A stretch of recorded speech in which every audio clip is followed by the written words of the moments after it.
What does the word sacrament mean? It is based on the word sacred, meaning holy or divine. The word sacred has the same root as the word secret, something hidden from plain view, something we cannot fully perceive or understand. In the Orthodox Church, the sacraments are called the holy mysteries. Again, something we cannot grasp or define in rational terms. St. Augustine said that the sacraments were a visible sign of an invisible grace, an outward physical sign of an inward spiritual gift. Due to the darkened nature of the human soul, we cannot perceive God's grace.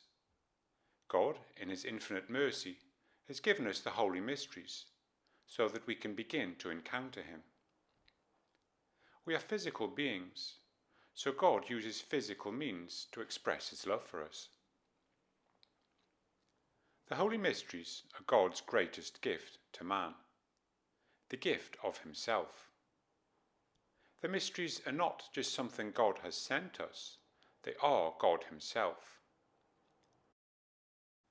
In our video about the Palamite councils, we discussed how St. Gregory Palamas insisted that God's grace is not a created thing which God sends. Rather, God is present in His grace. He does not just send a messenger, He comes to us Himself in person. This theology was confirmed by the councils of Constantinople in the 14th century. So, we can say that the holy mysteries, the sacraments, are a means whereby God can impart His divine energies to man. Through participating in these energies, we can begin to heal. We can begin to overcome our state of blindness and spiritual paralysis and turn towards God. This process is known as theosis, man becoming God. It is important to understand that the holy mysteries do not work in an automatic way, like some kind of magic. In the sacraments, God offers His infinite love to man, but we decide how to respond. God has given us free will, and we can accept or reject Him. He does not force His love on us, just as we humans should not try and force our love on a person unwilling to reciprocate. Love is an offering, not a command. As Elijah found, God was not in the earthquake or the fire, but in the gentle breeze. Through the holy mysteries, God opens a door for us, but we choose whether to enter His mansion. The Church was united in its understanding of the sacraments for 1.5 millennia.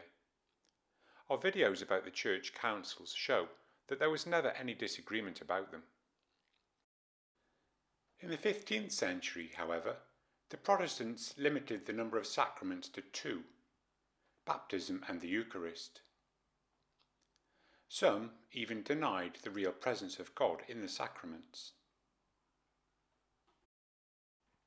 In response to the Protestant Reformation, the Roman Catholic Church called the Council of Trent, which concluded in 1563. The council determined that there were 7 sacraments: baptism, confirmation or chrismation, the Eucharist, penance or confession, unction or healing, holy orders, the making of deacons, priests and bishops, and marriage. The Orthodox Church accepts these sacraments. However, it teaches that God's grace is by no means limited to these 7.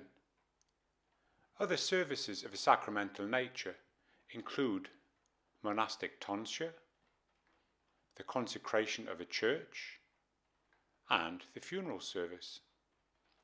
In fact, we cannot say that God's grace is only in certain mysteries and not in the other aspects of church life. We cannot make such a sharp distinction because everything the Church does is sacramental. The Church herself is a holy mystery. Everything the Church does is designed to lead us to God.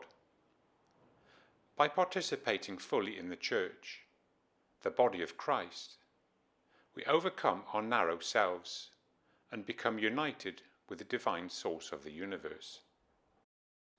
We find the goal of human life and the true purpose for which we were created, to share in God's infinite love. Love can never be approached by the purely rational mind. It must be experienced. This is why the sacraments are so important.